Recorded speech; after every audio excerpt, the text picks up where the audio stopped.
First, cut this 3 mm cotton cord with 45 inches length.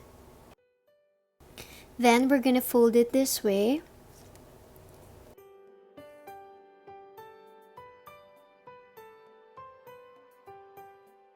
Then we're gonna cut 9 cords with 40 inches length each. We're gonna attach this to this circular shape that we created by making a lark's head knot.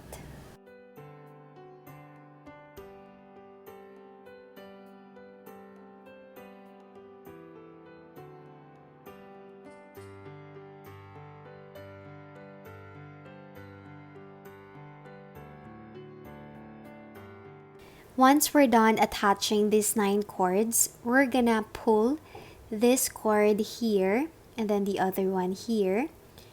Then we will be able to create this circular shape.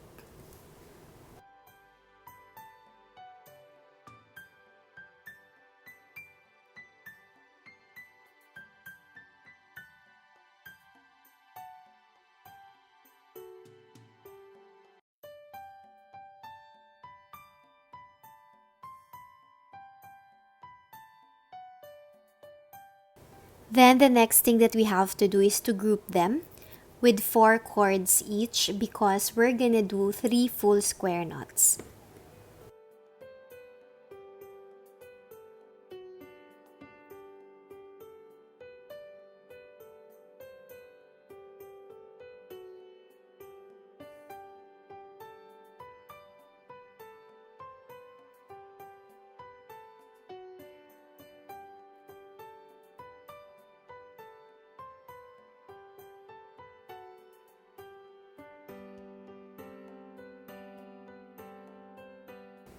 So here we have 3 full square knots. Now let's just do the same thing onto this group. So again, let's work in groupings of 4 and then create this 3 full square knots.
Once we're done creating these 3 full square knots, what we have to do is to get another cord.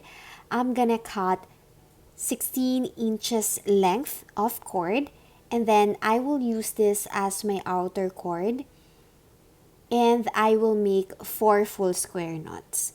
The one that you'll be seeing here is just 3 full square knots because as I'm making this video, I realized that I have to create 4. So in the latter part of this video, I actually added 1 more knot.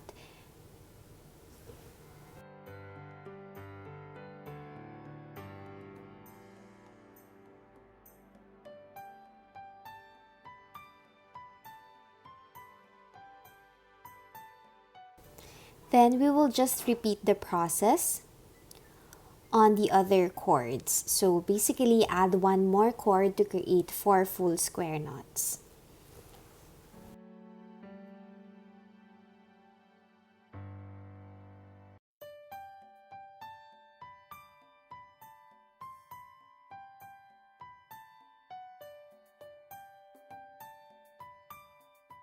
So basically, we added 10 cords with 16 inches length each. And as I've mentioned a while ago, I will add 1 more full square knots on these 3 square knots to make it 4.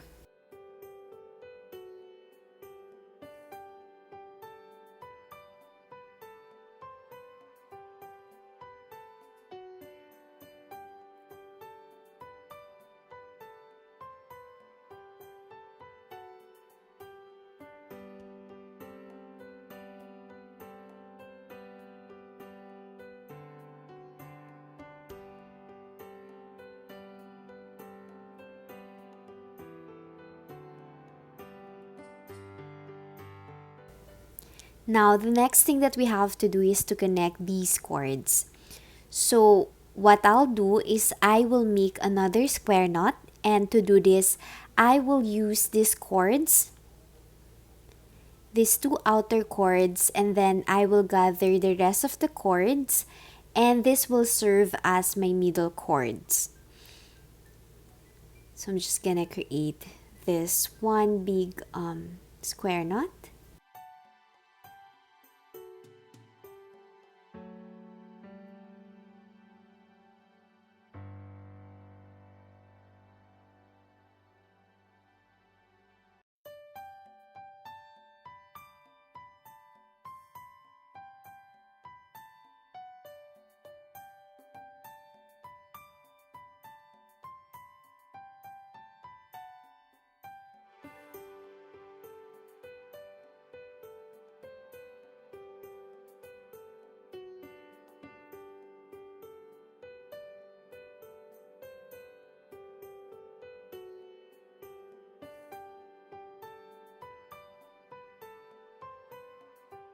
And then lastly, I will just add another cord to make a gathering knot. This is to secure the ends of this star. Again, I have another tutorial on how to make a gathering knot, so feel free to check that out in the description box.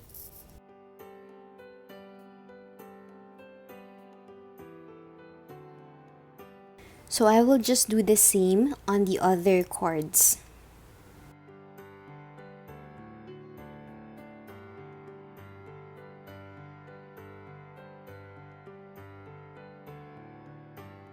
Then let's just brush the ends and we're done. You could just add cords so you could hang this star ornament.